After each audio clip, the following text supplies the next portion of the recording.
봄에 시작한 전도서가 이제 가을에 마무리하게 되었습니다. 25번 우리가 전도서를 살펴보았는데요. 전도서를 통해서 누리게 되는 큰 기쁨이 있었는 줄로 믿습니다. 하나님께 감사를 드리고 또 하나님의 은혜가 이 전도서를 듣는 여러분들 가운데 함께 하시기를 빕니다. 오늘 본문은 전도서의 에필로그에 해당이 되는 부분입니다. 에필로그라고 하는 말은 글이나 연극에서 가장 마지막에 마지막 마무리 짓는 부분을 뜻하죠. 한자로는 발문이라고도 하고 우리나라 말로는 나가는 말이다. 나가는 말. 그렇게 이야기를 하죠. 여러분 가만히 생각해 보면 나가는 일이 참 중요해요. 들어오는 것도 중요하지만 나가는 게 중요합니다. 여러분 나갈 때 잘 나가야 돼요. 여러분 예배당에 들어오시는 것도 잘 들어오시지만 나가실 때 잘 나가셔야 되는 거예요. 그러니까 나가면서 엉망진창으로 해놓으면 모든 것들이 다 허사가 되는 거예요. 모든 일에 결론이 중요하지 않습니까? 자, 이 전도서 기자가 솔로몬이라고 가정을 하고 이 전도서 기자가 전도서를 마무리하면서 지금 이 9절부터 14절에 에필로그를 쓰고 있는 거예요. 나가는 말을 쓰고 있습니다.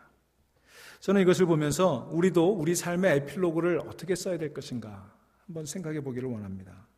여러분 우리가 살면서 그냥 되는 대로 사는 것이 아니라 늘 에필로그를 어떻게 쓸 것인가, 우리 인생에 나가는 말을 어떻게 쓸 것인가 염두에 두고 살아야 되겠습니다. 여러분 벌써 10월이 마지막이 되었어요. 그죠? 세월이 이렇게 빠른지 모르겠어요. 이제 머지않아서 우리는 2014년의 에필로그를 쓰게 될 것입니다. 여러분 2014년의 에필로그를 뭐라고 쓰시겠어요? 우리가 이렇게 한 해 한 해 살아가면서 어떻게 에필로그를 쓸 것인가, 우리 인생을 마무리할 때 우리 인생에 나가는 말, 그 발문을 어떻게 쓸 것인가, 무엇을 남길 것인가, 어떤 모습으로 내 인생에 에필로그를 남길 것인가, 늘 이것을 염두에 두며 살아가실 수 있기를 주의 이름으로 축원합니다. 여러분 시카고에 가면 윌로우 크릭 커뮤니티 철치라는 교회가 있습니다. 빌 하이블스 목사님이 목회하시는 교회인데 미국에서 가장 영향력 있는 교회를 꼽으라고 할 때 늘 빠지지 않고 리 고렌 목사님과 함께 그 윌로우 크릭 교회가 이 빌 하이블스 목사님이 거론이 되죠. 이분이 자기가 어떻게 목회를 하게 되었나, 그 목회의 동기를 밝힌 일이 있어요. 그분 아버님이 이 빌 하이블스 목사님이 어려서부터 아주 여행을 많이 시켰다고 그래요. 그리고 20살이 되었을 때 남미로 여행을 시켰답니다. 세상을 한번 돌아보고 너의 인생의 의미를 한번 생각해봐라. 그래서 이 빌 하이블스 목사님이 20살에 남미를 쭉 여행하고 이제 그 여행이 거의 끝나갈 무렵 브라질의 리오데자네이로에 도착을 했습니다.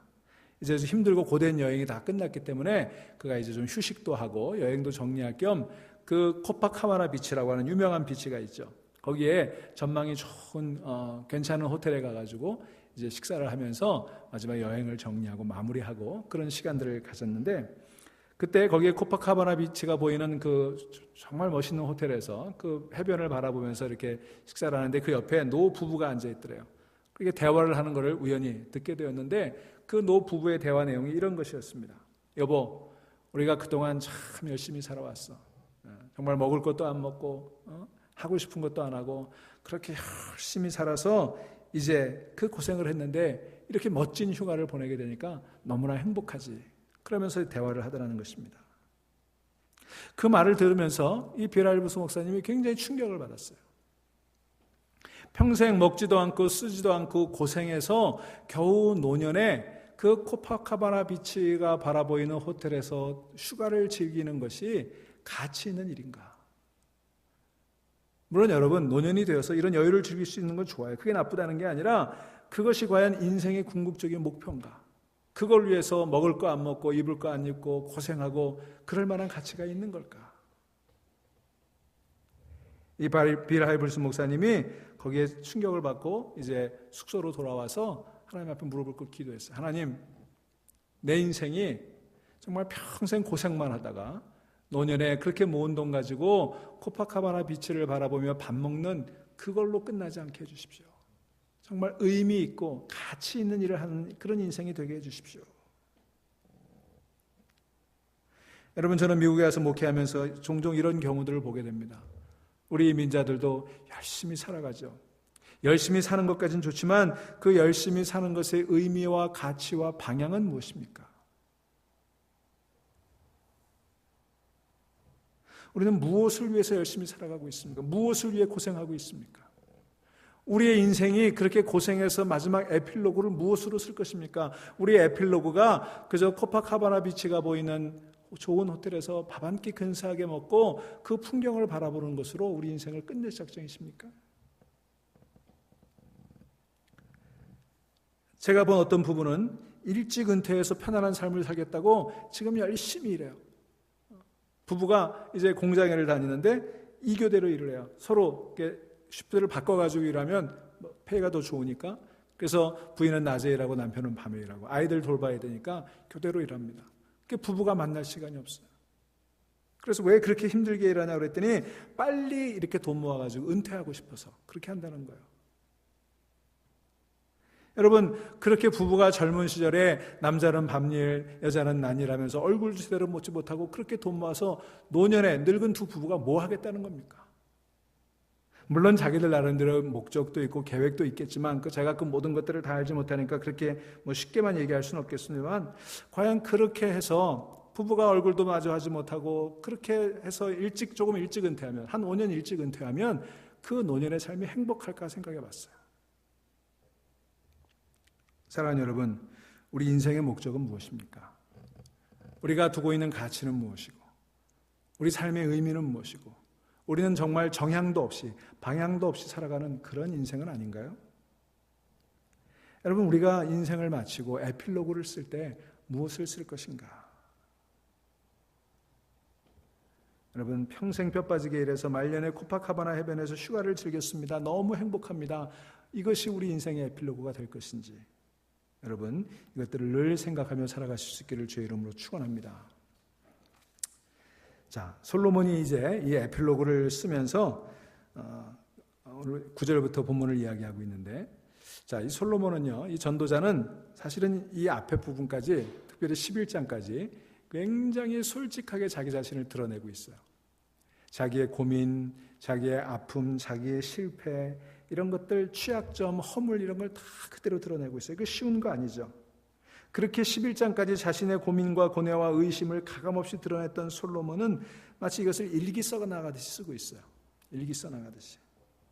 그리고 12장에 와서 이제 에필로그를 쓰면서 그 결론을 맺고 있는 것을 볼 수가 있습니다. 자, 이제까지 우리가 쭉 살펴봤는데 이 전도서의 그 핵심 단어가 뭐예요? 11장까지의 핵심 단어가 헛되다. 헛되다. 이 베니티라고 하는 말, 이 헛되다라고 하는 말이 무려 30번 이상 여기 등장을 하고 있어요. 뿐만 아니라 12장까지 우리가 쭉 읽었는데 그 중에 2챕터를 제외하고 10장에 계속 인생이 헛되다, 이 얘기를 반복하고 있는 것입니다. 여러분, 전도서를 처음 시작할 때 1장 2절을 기억하세요? 헛되고 헛되며 헛되고 헛되니 모든 것이 헛되다. 즉 인생은 결국은 허망하다는 것, 그것을 얘기하면서 이 전도서를 시작했지 않습니까? 그래서 이 12장까지 올 때까지 10개 장에서 매 챕터마다 그 주제를 반복하고 있어요. 1장 3절에서 뭐라고 했습니까? 전도자가 해 아래에서 수고하는 모든 수고가 사람에게 무엇이 유익한가? 이 땅에서 살아가는 모든 일들이 무슨 유익이 있느냐는 거예요. 자기가 지금까지 아버지에게서 배웠던 것, 어머니에게서 배웠던 것, 스스로 탐구하고 스스로 연구하고 스스로 경험했던 그 모든 것들이 다 무의미했다라고 고백하고 있어요. 자기가 찾아보니까 인생이라는 그 문제에 대한 대답보다는 질문이 더 많이 생기더라. 때로는 철학자의 모습으로, 때로는 플레이보이 같은 질문을 던지기도 하면서 반항아의 모습으로, 냉소적인 모습으로, 그런 모습으로 인생의 의미를 찾아봤는데 무의미하더라, 그것입니다. 자, 이런 태도가 우리가 전도서를 읽을 때 상당히 당혹스러운 게 사실이에요. 도대체 이건 뭘 얘기하려고 하는 걸까? 왜 성경이 이런 이야기들을 하고 있는 걸까? 자, 그런데 모든 것이 헛되다는 말로 전도서를 시작한 저자는 이 책을 마무리하면서 12장 8절에서 또 한 번 그 얘기를 하고 있어요. 8절 보시기 바랍니다. 전도자가 이르되 헛되고 헛되도다, 모든 것이 헛되도다. 자, 1장 2절에서 똑같이 시작했던 말을 12장 8절에서 다시 한번 반복하면서 여기까지 얘기를 이제 마무리 짓고 있어요. 결국은 헛되다라는 것입니다. 전도자는 자기가 이제까지 추구하고 탐구하고 고민했던 그 해 아래의 삶을 다 돌아보니까 결론적으로 뭐예요? 12장 8절이 이제까지 자기 인생의 결론이 이거라는 거예요. 헛되다. 인생이 허망하다는 거예요. 텅 비었다는 거예요. Life is empty. 여러분, 우리가 전도서를 마무리하면서 우리 자신에게 한번 물어봅시다. 여러분의 인생은 어떠십니까? 여러분의 인생은 텅 비어 있습니까? 아니면 무엇으로 꽉 채워져 있습니까? 우리 인생도 이 솔로몬이 고백하는 것 같이 텅 비어버린 인생은 아닌가요? 허무와 무의미로 우리 인생이 끝나가고 있지는 않은가? 우리는 다시 한번 되새겨봐야 될 줄로 믿습니다. 스탠리 존스라고 하는 분이 그 소개한 이야기 가운데 이런 이야기가 있어요. 이 스탠리 존스가 하루는 이제 한 번은 그 크루즈 여행을 하게 되었는데, 크루즈 여행을 하는 중에 어느 부부를 만났어요. 여기 노 부부예요. 근데 한 일주일 같이 이렇게 그 크루즈 여행을 하게 되는데, 이 노 부부가 아침이면 식당에서 만나고, 그리고는 점심이 올 때까지 가만히 가판에 앉아가지고 무슨 책을 읽는 것도 아니고 무슨 노래를 듣는 것도 아니고 부부가 막 대화를 하는 것도 아니고 그냥 거기 가판에 앉아가지고 그리고 시계만 연신 들여다보다가 점심때가 되면 또 식당에 가서 밥 먹고, 밥 먹을 때 보면은 뭐 컴플레인이 많고 그 웨이트리스들을 서빙하는 사람들에게 뭐 불평을 많이 하고, 그리고 밥 먹으면 또 가판에 와가지고 저녁 때까지 아무것도 안 하고 둘이 앉아있다가 저녁 때가 되면 또 밥을 먹으러 가더래요. 그렇게 몇 날 며칠을 그렇게 하는 모습을 이렇게 스탠리 존스가 지켜보고 있었어요. 그런데 한 번은 그 남자가, 그 할아버지가 갑자기 그 앞에 이렇게 꽃병이 있었는 모양인데 그 꽃병 앞으로 이렇게 걸어가더니 꽃병을 이렇게 들여다보더래요. 그러고는 돌아와가지고는 아내에게 이렇게 얘기하더랍니다. They are empty. They are empty. 텅 비었네. 텅 비었네. 근데 이 말을 스탠리 존스 목사님이 들으면서 무슨 생각이 떠올랐냐면 웃음이 나더라는 거예요. 텅 빈 건 그 화병만이 아니라 저 사람들의 인생 같다. Life is empty. They are empty. 그 인생이야말로 허무해 보였던 거예요. 아침 먹으면 점심때를 기다리고 점심 먹으면 저녁때를 기다리고, 요즘 이런 사람을 소개하는 말이 있더라고요. 한국에 이름이 있어요. 무슨 이름인지 아세요? 내가 깜짝 놀라서 삼식이라고 그래가지고 그랬더니 뭐냐 그랬더니 하루 세 끼 밥 먹는 것만 기다리는 사람. 여러분, 제가 이 이야기를 읽으면서 정말 우리 인생도 이렇게 되고 있지는 않은가. 아침 먹고 돌아서서 점심 먹기만을 기다리고 점심 먹고 나서 저녁 먹기를 기다리고 그렇게 하루하루를 보내고 있는 것은 아닌가. 사랑하는 여러분, 저와 여러분의 인생이 이렇게 무의미한 인생 되지 않기를 간절히 소망합니다. 우리의 인생이 이렇게 엠프티 인생, 비어버린 인생, 텅 빈 인생 되지 않기를 바랍니다. 매일매일 무의미하게 시간을 보내면서 하루 세 끼 밥 먹는 것이 유일한 낙이 되지 않기를 간절히 소망합니다. 오늘날 수많은 사람들의 인생이 이렇게 되어가고 있어요. 해 아래 삶이 전부인 줄 알고 하루 세 끼 찾아 먹는 것이 전부인 줄 알고 살아가는 사람이 너무 많이 있습니다. 인생이 허무한 거예요. 여러분, 하나님이 빠져버린 인생은 이런 인생이 되는 줄로 믿으시기 바랍니다. 그게 전도자가 계속 허무하다고 얘기하는 그 이면에 하고 싶은 얘기예요. 인생은 허무하니까 살아갈 가치가 없다든지 인생에 의미가 없다든지 그렇게 얘기하는 게 아니라 왜 그런 허망한 인생이 되느냐? 하나님이 빠졌기 때문이다. 여러분, 우리가 정말 언더 더 선, 해 아래 삶을 하루 세 끼 찾아 먹는 데 의미를 두고 살아가는 것이 아니라 우리 정말 인생의 가치와 의미와 방향을 가지고 행복을 찾으려면 어버브 더 선, 해 위의 인생, 하나님을 찾는 인생들 될 수 있기를 간절히 축원합니다. 그 해 위의 인생을 추구해야만이 우리는 이 텅 비어버린 인생을 채울 수가 있는 거예요.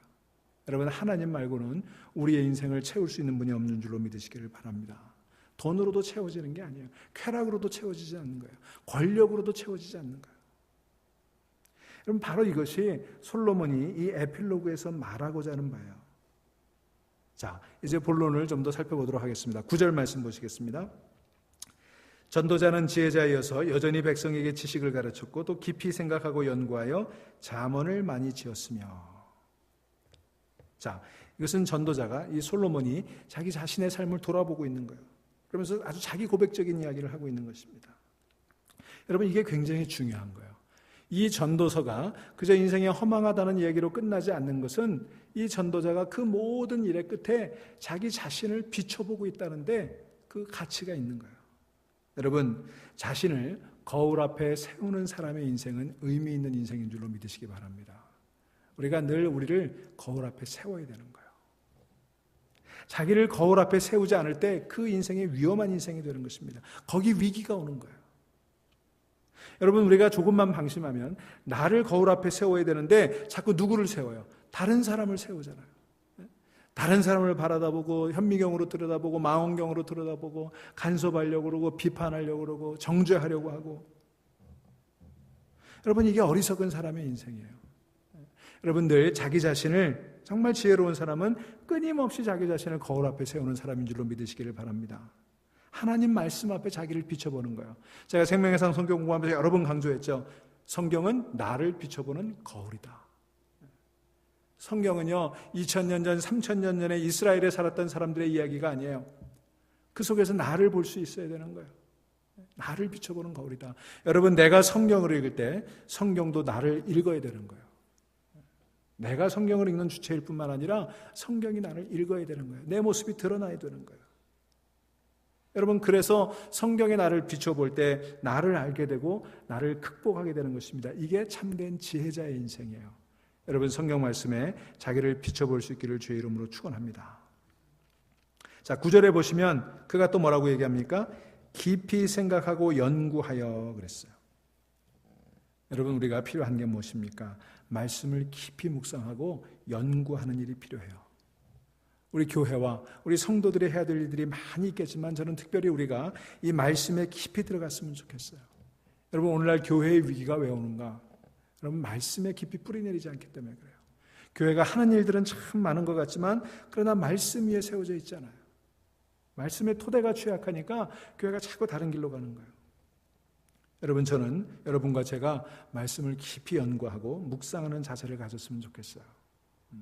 그저 설교자가 설교하는 것만 들으려고 하지 말고 여러분들 스스로가 여기 있는 대로 말씀 앞에 자기를 비춰보고 말씀을 깊이 묵상하고 연구해야 되는 거예요. 존 스토트 목사님이 이 부분을 뭐라고 해석을 했냐면, 이 우리가 말씀을 묵상하고 말씀을 연구하는 이 표현을 마치 개가 그 뼈를 뜯어먹는 그런 모습에 비유했어요. 여러분 아시죠? 이게 개들이 이렇게 뼈 주면 어떡합니까?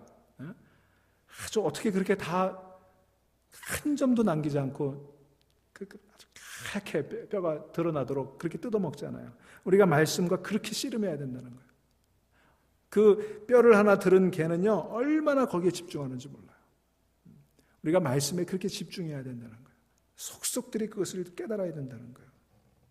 여러분, 그저 설교를 듣는 것만 그치지 마시고 스스로 말씀을 읽고 깨달을 수 있는 그런 능력을 기르는 게 중요해요. 어차피 설교자는요, 설교자의 방향이 있어요. 여러분, 그것만 의존하시면 안 돼요. 능동적인 성경 읽기가 가능해져야 되는 거예요. 내 스스로 성경을 읽고 내 스스로 해석할 수 있는 그런 능력을 길러야 되는 것입니다. 여러분, 성령의 조명 가운데 말씀을 깊이 연구할 수 있는 그런 성숙한 크리스천들 될 수 있기를 주의 이름으로 축원합니다. 자, 10절에 보면 전도자가 무엇에 힘을 썼는지를 기록하고 있어요. 우리 10절 말씀 같이 읽습니다. 전도자는 힘써 아름다운 말들을 구하였나니 진리의 말씀들을 정직하게 기록하였느니라. 자, 여기 전도자가 무엇에 힘썼는지를 얘기하고 있어요. 여러분, 제가 여러분들에게 묻습니다. 나는 무엇에 힘쓰는 사람인가? 여러분, 늘 이걸 생각해야 돼요. 나는 무엇에 힘쓰는 사람인가? 여러분, 지금 무엇에 힘을 쓰고 있습니까? 여러분, 성숙한 그리스도인은 무엇에 힘을 쓰는 사람이어야 할까요? 여러분, 허망한 데 힘쓰지 말고 정말 진정으로 가치 있고 의미 있는 그런 일에 힘쓰는 저와 여러분들 되시기를 주의 이름으로 축원합니다. 자, 그러면 전도자는 무엇에 힘썼어요? 첫째로 아름다운 말을 구했다, 그렇게 얘기하고 있어요. 두 번째로는 정직한 말을 구했습니다. 세 번째는 진실한 말을 구했어요. 여러분, 우리가 구해야 될 게 이게 아닌가? 우리가 힘써야 될 것 이거 아닌가 생각이 들어요. 아름다운 말, 정직한 말, 진실한 말. 여러분, 이게 다 뭐죠? 언어 생활이에요. 언어 생활. 여러분, 말이 그 사람의 인격이라고 그러죠. 그 사람의 말이 어떤 말인가? 아름다운 말을 하고 있는가? 정직한 말을 하고 있는가? 진실된 말을 하고 있는가? 그 말이 그의 인격이에요. 여러분, 우리가 살아가면서 생기는 문제들 다 뭐 때문에 생겨요? 이 언어 생활에서 문제가 생기잖아요. 말 때문에 공동탑이 무너지기도 하지 않습니까? 너무 많이 보잖아요. 교회들이 왜 무너집니까? 말 때문에 무너지는 거예요. 우리가요, 저를 돌아봐도 그래요. 오늘은 정말 아름다운 말을 해야지, 진실되고 정직한 말을 해야지, 마음속으로 다짐하고 또 다짐해보지만 너무 연약하기 때문에 아름다운 말 대신에 추악한 말들이 내 입에서 튀어나오잖아요. 정직한 말들 대신에 거짓된 말들이 튀어나오잖아요. 진실의 말보다는 위선적인 말을 뱉어낼 때가 얼마나 많이 있습니까? 여러분, 저 자신부터 돌아보게 되는 거예요. 저와 여러분들이 정말 아름다운 말, 진실된 말, 정직한 말들을 구할 수 있게 되기를, 거기에 힘쓸 수 있게 되기를 간절히 축원합니다. 우리가 그래서 다 슬기로운 언어들의 주인공이 되어야 되겠어요. 여러분, 나는 무엇에 힘을 쓰고 있는가? 무엇보다도 정직한 말, 진실된 말, 아름다운 말을 구하는 일에 힘쓰는 여러분 되시기를 주의 이름으로 축원합니다. 자, 11절 말씀 보시겠습니다. 제자들의 말씀들은 찌르는 책찍과 같고 회중의 스승들의 말씀들은 잘 박힌 못 같으니 다 한 목자가 주신 바이니라 그랬어요. 자, 이게 찌르는 책찍이라고 그랬어요. 여러분, 책찍은 언제 쓰죠? 책찍은 언제 써요? 짐승들을 길들일 때 책찍을 쓰죠. 예. 유능한 목자는 이 책찍을 잘 활용해서 가축들을 제대로 훈련시킵니다. 이 책찍들로 쉴 만한 물가로 인도해 가고 위험한 곳으로 가지 않도록 돌봐주는 그런 책찍이에요. 그래서 책찍을 잘 사용하면 짐승들을 잘 길들이게 되는 거죠. 자, 참 스승은 어떤 사람인가? 참 스승은 바로 이 채찍질을 잘하는 사람이에요. 우리가 자녀들을 양육하는 일도 마찬가지고, 참된 스승은 정말 행동을 자극할 수 있는 사람이죠. 자, 그 다음에 또 뭐에 비유하고 있어요? 스승들의 말씀을 잘 박힌 못 같으니 그랬습니다. 무슨 뜻일까요? 여러분, 잘 박힌 못은 어때요? 못을 잘 박으면 물건과 물건들을 잘 고정시키게 되죠. 집을 지을 때도 못을 잘 박아야 되는 것이고, 모든 물건을 고정시킬 때는 못이 잘 박혀야 돼요. 못이 잘못 박히면 어떻게 돼요? 갈라지고 떨어지고 그렇지 않습니까? 그래서 그 회중의 스승들의 말씀들은 잘 박힌 못과 같다, 그렇게 얘기하고 있어요. 잘 박힌 못은 견고하게 하는 거예요. 견고하게 하는 거예요. 여러분, 저희가 한번 생각해 보십시다. 나는 나의 말로 누구를 견고하게 하고 있는가? 아니면 누구를 무너뜨리고 있는가? 나는 정말로 누군가를 잘 자극하고 있는가? 잘 훈련시키고 있는가? 여러분, 우리들에게 이런 마음이 필요한 거예요. 저는 이 본문을 보면서 특별히 설교자로서 저에 대해서 한번 생각을 해봤어요. 혹시 내가 말씀을 전하는 일에 말씀을 전해도 찔림이 없고 말씀을 전해도 아무것도 견고하게 하지 못하는 그런 헛된 말씀들을 전하고 있는 것은 아닌가? 여러분, 설교자가 설교하면서 내 마음에 아무런 찔림도 없고 그것이 누군가를 바로 세우고 견고하게 하는 일을 하지 못한다면 그게 얼마나 허망한 일이에요.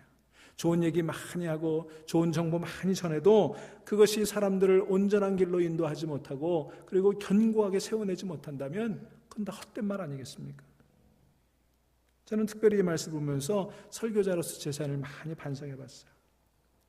나는 과연 적절한 찔림이 되는 말씀을 전하고 있는가? 아니면 그저 교인들 귀에 듣기 좋은 말만 하고 있는 것은 아닌가? 나는 정말 성도들이 견고하게 세워지도록 그렇게 말씀을 전하고 있는가? 여러분, 듣는 여러분들의 입장에서는 어떨까요? 여러분들은 바로 찌르는 못과 같고 잘 박힌 못과 같은 그 말씀들을 잘 받아야 되는 거예요. 그저 듣기 좋은 말이 아니라 나를 잘 책찍질해 주는 말씀들을 들어야 되는 것이고, 그저 아무렇지도 않은 말을 듣는 것이 아니라 나를 잘 견고하게 세워줄 수 있는 잘 박힌 못과 같은 그런 말씀을 들어야 되는 거예요. 그것이 찌르는 것 같다고 해서 거절하거나 그 못 박히는 것이 부담스러워서 그 말씀을 거부하게 됐을 때 우리는 온전하게 세워지지 않는 것입니다.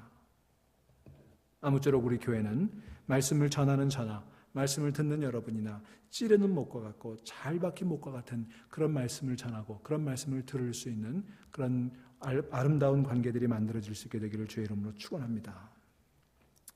그런데 한편으로는요, 책찍을 잘못 쓰면 어떻게 돼요? 상처가 남는 것입니다. 못을 잘못 쓰면 어떻게 돼요?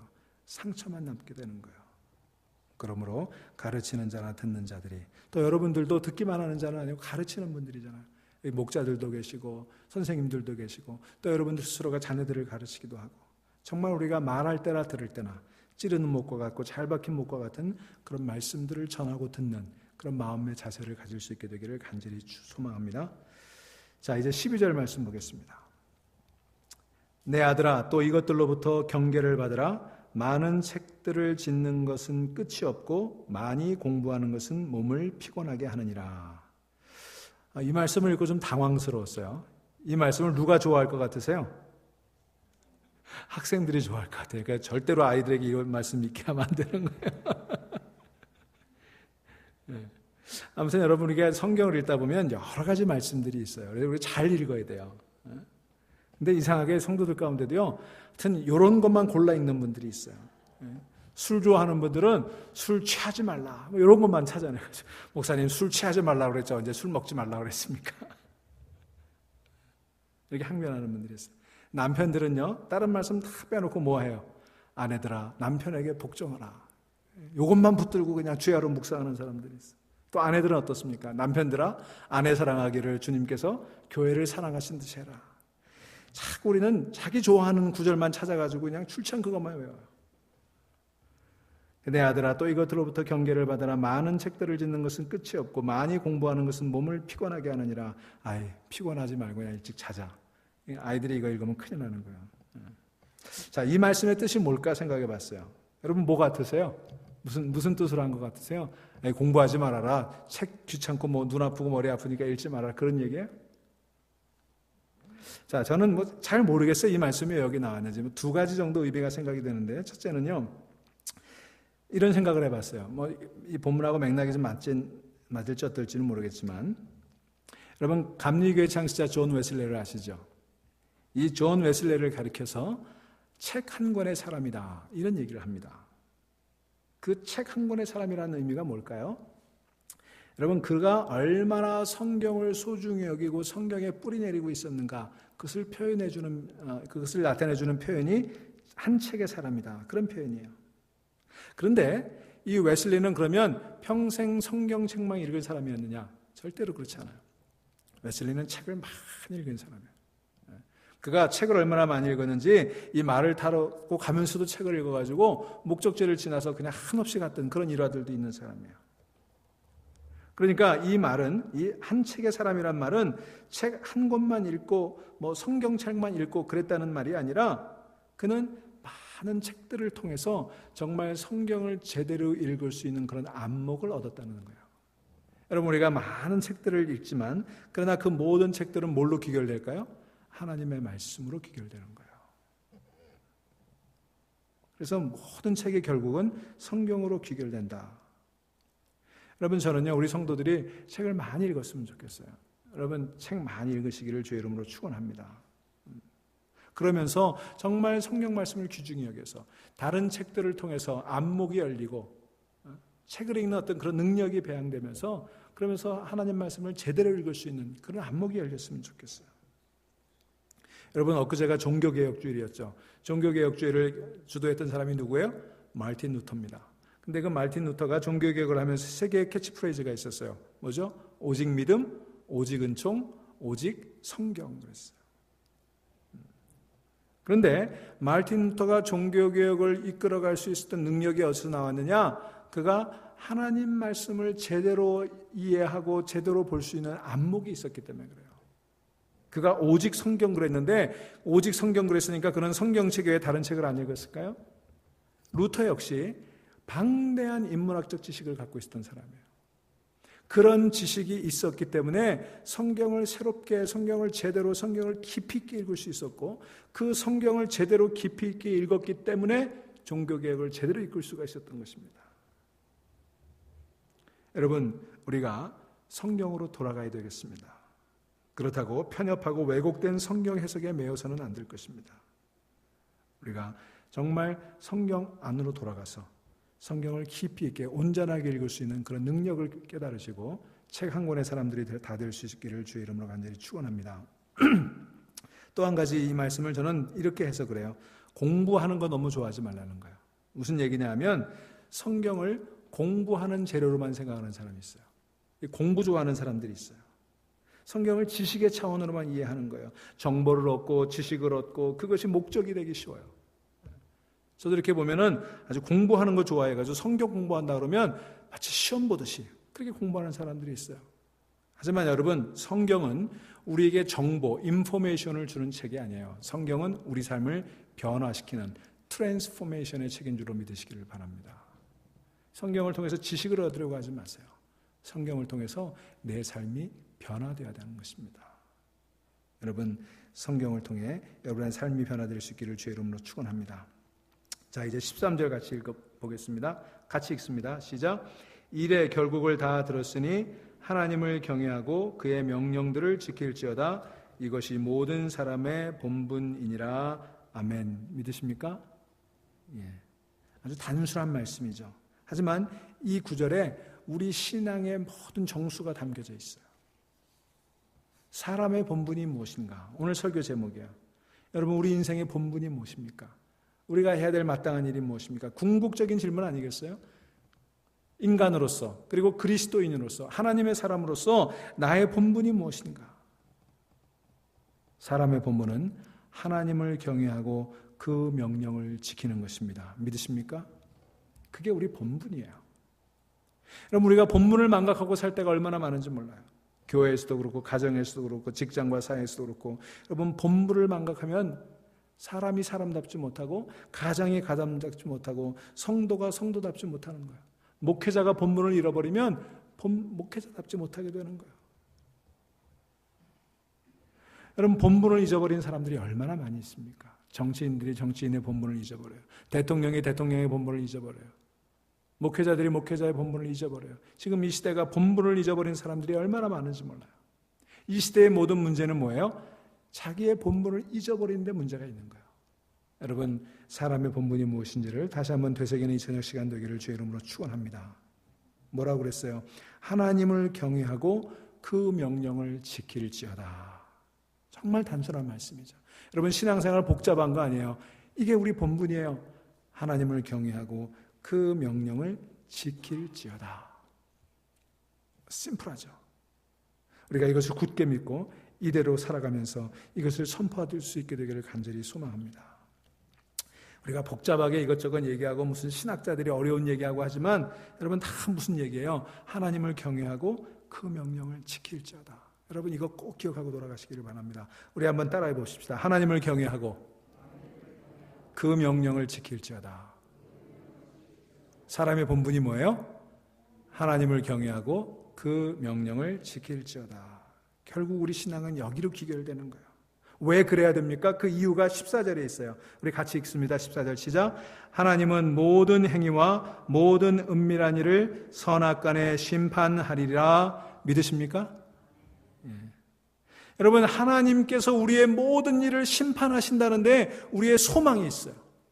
우리의 소망이 있어요. 여러분, 두려움이 아니에요. 잘 들으세요. 하나님이 심판주가 되시고 하나님이 의로운 재판장이 되신다는데 우리의 소망이 있는 거예요.